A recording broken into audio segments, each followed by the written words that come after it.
The lane of love is very narrow. Hirani, a mother of two, had already seen 33 springs of her life. Yet she had never experienced the kind of love shown in lively American movies.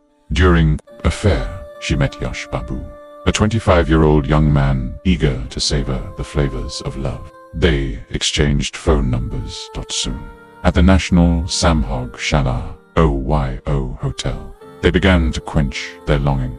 They explored the colorful tastes of love in every way.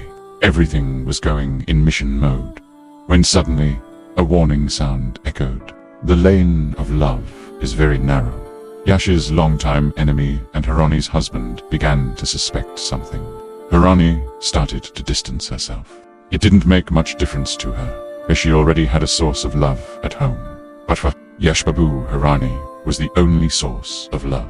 He became restless, feeling like a tragic hero from a literary novel. Deceived and ignored by his beloved. Somehow, they got in touch again, and he asked for a final meeting. In that final meeting, they shared deep love once again.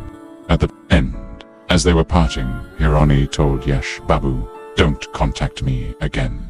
Hearing this, the heartbroken Mahesh Babu took out a knife from his bag and, in a frenzy, stabbed Hirani to death. And thus, the tragedy of love reached its conclusion. Such stories are becoming increasingly common.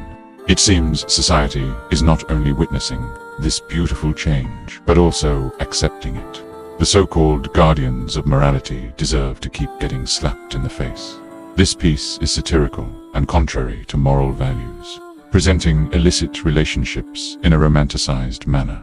The tragic ending is a harsh reflection of our society's moral decline.